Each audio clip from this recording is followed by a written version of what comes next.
Hey, Shalom, Akim. This is your brother Karath. I'm coming at you again with another one through the Spirit, man. I want to give all praises, glory, and honor to Yahweh, Bahashem, Yahweh Shai, Bahashem, Rekah Kudash. Double honors to the elders and apostles of Great Millstone who rule well. Peace and salutations to the hope for the elect, and enough respect to you brothers that's laboring in this truth, making your calling and election sure. First, I want to start in the book of Psalms. This is Psalm 17 and 13. It says, "Arise, O Lord, disappoint him, cast him down, deliver my soul from the wicked, which is thy sword." And I think I'm going to entitle this lesson, "The Sword is Furbished." And, the wicked, which is the Esau, the so-called white man, he's been given a great sword. And we can see that the mobilization of the troops, that's already taking place now. And, that's basically the Most High's sword, man. They're not coming here to help you, like you think. They're coming here to enforce that draconian law. They're not coming here to actually, Salakia, to give you some type of help. They're coming to basically, take away your those liberties that you supposedly have some type of liberties here, some constitutional rights. But they're gonna suspend the Constitution, man. And this is the Most High sword. This is all by the will of the Most High power, man. Just to prove that, let me go to Romans. This is Salakia. This is Romans 13.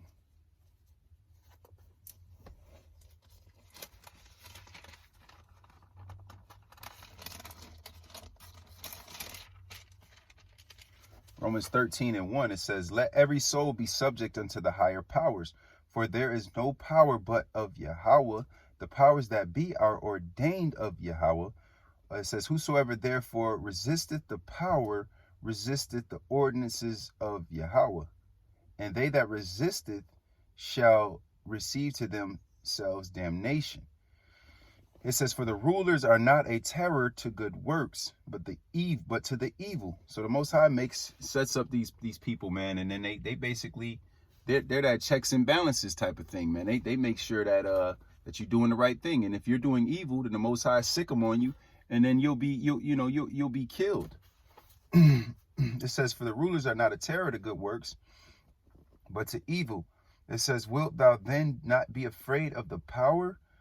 It says, "Do that which is good, and thou shalt have praise of the same." Verse 4, it says, "For he is the minister of Yahweh to thee for good. But if thou do that which is evil, be afraid, for he beareth not the sword in vain. For he is the minister of Yahweh, a revenger, to execute wrath upon him that doeth evil." And it says he is a revenger, man. So the Most High uses these rulers that he set up as the sword, man. And they're mobilized. The Most High is mobilizing his sword right now, because he's gonna make a sore slaughter, man, of 2/3 of his own people, man. This is Genesis 27. So I suggest you get right, repent before it's too late. You Negroes, Latinos, Native American Indians, and those that can trace their lineage on the patrilineal side, which is to say their dad's side, to those people. This is Genesis 27, and this is just to prove that they were given that sword, that great sword. This is their great grandfather, the great granddaddy Esau. This is Genesis 27. I think I'm gonna start at. It's like these pages, they stick. Genesis 27, I'm going to start at verse 38. It says, "And Esau said unto his father, Hast thou but one blessing, my father? Bless me, even me also, O my father. And Esau lifted up his voice and wept. And Isaac his father answered and said unto him, Behold, thy dwelling shall be the fatness of the earth." And we know that these devils did get the fatness of the earth. They lived deliciously, man. they lived it up, man. And this is it says, and of the dew of heaven from above.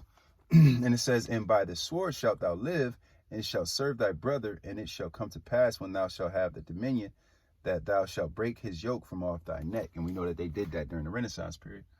But Esau was he was red. The Bible described him as being red, and basically his blood showed forth through his skin. So he was basically a red man. He was the real red man, and he was blessed with a great sword. And he was a cunning hunter, and he was a man of the field. And he was very hairy, and they didn't even bother to describe how the brother looked, but that's another topic. But yeah, so that this is the wicked is the Most High's sword, man. And from there, I want to go to Deuteronomy 32. This is Deuteronomy. So that army is being mobilized, man, to do some killing, not to help you, because they are a terror to evil works. This is Deuteronomy 32 and 39. It's a lot. Deuteronomy 32 and 39, it says, see now that I, even I, am he, and there is no power with me. I kill and I make alive. See, the Most High kills, man. So, and it says, and I wound and I heal, neither is there any that can deliver out of my hand. And how does he kill? He usually uses people on the planet to do his bidding. Either people on the planet or uses angels. And it says, verse 40, for I lift up my hand to heaven and say, I live forever. 41, if I whet my glittering sword and mine hand take hold on judgment, I will render vengeance to mine enemies and will reward them that hate me. And he said he'll render vengeance to his enemies. And we already, in Romans, it says that the powers that be are revengers for the Most High. And if you're a hater and you're an enemy of the Most High, it means you're at enmity with him. Because sin and doing things that are contrary to what he tells you to do, they're at enmity with the Most High. So you become an enemy of the Most High, which means that he sends that sword against you. It says, this is verse 39. Salakia, verse 40, it says, for I lift up my hand to heaven and say, I live forever. If I whet my glittering sword and my hand take hold on judgment, I will render vengeance to mine enemies and reward them that hate me. And Lord Yahweh Shai said, bring them hither, slay them before me, that will not, that I should reign over them. And if you don't want the Most High to reign over you, then you're an enemy of him. It says 42, I will make mine arrows drunk with blood, and my sword shall devour flesh, and that with the blood of the slain and of the captives from the beginning of revenges upon the enemy.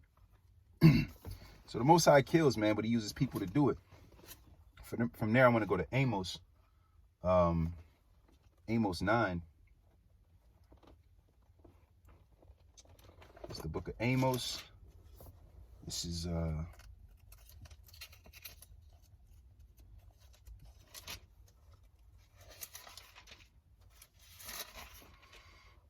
is Amos 9 and 10. It says, all the sinners of my people shall die by the sword, which says the evil shall not overtake nor prevent us. Because y'all jakes is getting prideful, man. Y'all thinking y'all settled on y'all lees. Y'all think that everything is going to be all okay and it's peach out here. But it's not that. It's not sweet. And the Most High ain't nothing to play with, man. He'll send that sword against you, and then you'll end up in a FEMA camp, or or they'll just bust in your door and then have their way with your woman and do all kinds of madness to your children. And then you'll be like, trying to figure out why is all this happening. Well, the prophets is letting you know you better return to the Most High, man, and repent, or the Most High is going to send a sword on you. And it's not going to be something that you're going to be pleased with. This is Revelation 6. This is Revelation 6.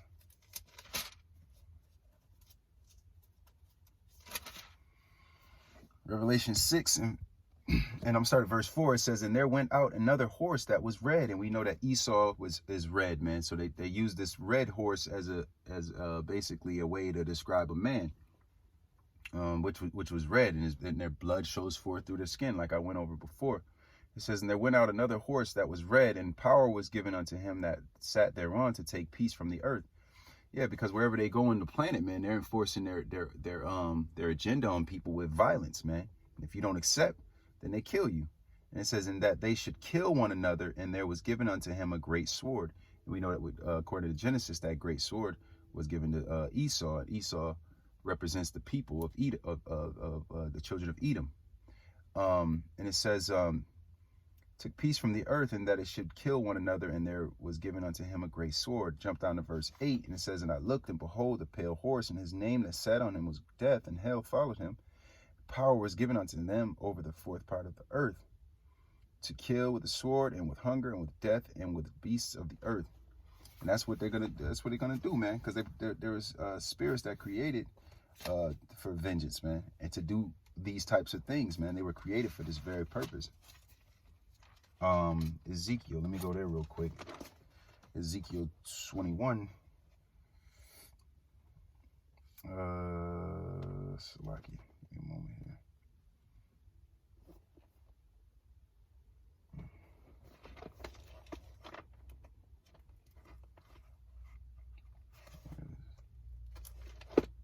It's Ezekiel 21 and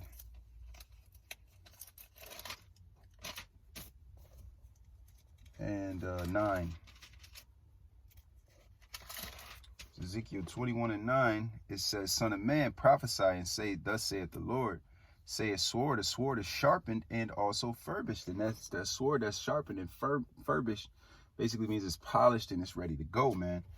And it says, and we know the sword is not really a literal sword. We know that that thing is a gun, tanks, you know, that type of stuff. And it says it's sharpened to make a sore slaughter. It is furbished that it may glitter. Should we then make mirth? You shouldn't be in the house of mirth. You should be in the house of mourning, man. Because there's a lot of sad stuff coming upon the earth. It says, it contemneth the rod of my son as every tree, and he hath given it to be furbished that it may be handled. This sword is sharpened, and it is furbished to give it into the hand of the slayer. And we know the hand of the slayer is Esau, man.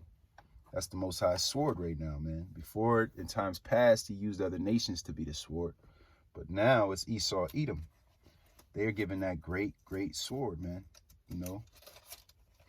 And from there, I want to go to Ezekiel 33. This is Ezekiel 33 and verse... Ezekiel 33, verse 1. It says, again, the word of the Lord came unto me, saying, Son of man, speak to the children of thy people, and say unto them, when I bring the sword upon the land, the people of the land take a man of their coasts and set him for a watchman. And we know that the watchmen are the prophets, man. We out here letting you know what's coming down the pipes. This is verse 3. If when he seeth the sword cometh upon the land, he blow the trumpet and warn the people. And we are blowing the trumpet, and we are warning the people. You know, we're blowing the trumpet and warning the people, man. You know, it says, then whosoever heareth the trumpet, heareth the sound of the trumpet, and taketh not warning, if the sword come and take him away, his blood shall be upon his own head. And it says, verse 5, it says, he heard the sound of the trumpet and took not warning, his blood shall be upon him. But he that taketh warning shall deliver his soul. But if the watchman seeth the sword come and blow not the trumpet, and the people be not warned, if the sword come and take any person from among them, he is taken away in his iniquity, but his blood will require the watchman's hand, because he wasn't doing what he was supposed to do, of course. It says, verse 7, it says, So thou, O son of man, I have set thee a watchman unto the house of Israel. Therefore thou shalt hear the word at my mouth, and warn them from me. It says, you see, it says, and warn them from me. And warn them from me, yeah. But you know, the Most High is sending the warning, because not only is the sword coming from him, but the word is also coming from him to be warned. You know, so that's beautiful, man. From there, I want to go to Ecclesiasticus 39. This is Ecclesiasticus 39. It reads, Ecclesiasticus 39 and 30. It says there be spirit. Nah, this is Ecclesiastes 39 and 28. It says there be spirits that are created for vengeance, which in their fury lay on sore strokes. So there's spirits that are created to basically carry out terrible things, to do terrible things, to kill, man, to destroy. It says, which in their fury lay on sore strokes. In the time of destruction, they pour out their force and appease the wrath of him that made them. And who made them? Yahweh. Yahweh made all things, man. You know, and it says, 29, fire and hail and famine and death, all these were created for vengeance. Verse 30, it says, the teeth of wild beasts and scorpions, serpents, and the sword, punishing the wicked to destruction. So the Most High created these things, these spirits of vengeance, man, to carry out his will. From there, I want to go to 2nd Esdras, 2nd Esdras 15. This is the book of 2nd Esdras. The Most High created these spirits of vengeance, man. These people that are gonna roll up on your yard with those trucks, man, and them Humvees, and then drag you out your crib. He created them spirits, man, for a time such as this. 2nd Esdras 15 and 5. Behold, saith the Lord, I will bring plagues upon the world, the sword, famine, death, and destruction. The Most High is bringing this on the world, man. Sword, famine, death, and destruction, man. Pestilence. 2nd Esdras 16 and 3. It says, a sword is sent upon you, and who may turn it back? It says, a fire is sent among you, and who may quench it? Plagues are sent unto you, and what is he that may drive them away? It says, may any man drive away a hungry lion in the wood, or may anyone quench the fire and stubble when it hath begun to burn? May one turn again the arrow that is shot of a strong archer? The mighty Lord sendeth the plagues. It says, the mighty Lord sendeth the plagues, and who is he that can drive them away? So the Most High is doing all this, man. And you're going to get caught in the midst, man, if you don't repent, man, and turn away from that madness that you're doing, man. And you know, eschew evil and seek out the Most High, man. Maybe you shall be hid in the day of the Lord's fierce anger, man. This is 2nd Esdras 15 and 49. It says, I will send plagues upon thee, widowhood, poverty, famine, sword, and pestilence to waste thy houses with destruction and death, man. And this is the Most High, man, doing all of this. This is 2nd Esdras 16 and 22. It says, for many of them that dwell upon the earth shall perish of famine, and the other that escape the hunger shall the sword destroy. And the dead shall be cast out as dung, and there shall be no man to comfort them. For the earth shall be wasted, and the cities shall be cast down. You know, so the Most High has a sword furbished, man. The Most High has that sword furbished, and he's ready to give it into the hand of the slayer, man. So I suggest that you repent, man, before it's too late. Because the Most High is not playing games, man. He got his men out here prophesying the downfall of this place. And we can see it taking hold. The words of the Lord are taking hold all throughout the planet. I suggest that you repent. And yeah, man, you know, so I want to give all praises, glory, and honor to Yahweh, Bahashem, Yahweh Shai, Bahashem, Rakakodash. Double honors to the elders and apostles of Great Millstone who rule well. Peace and salutations to the hopeful elect. Enough respect to you brothers that's laboring in this truth, making your calling and election sure. Until next time, man. Shalom.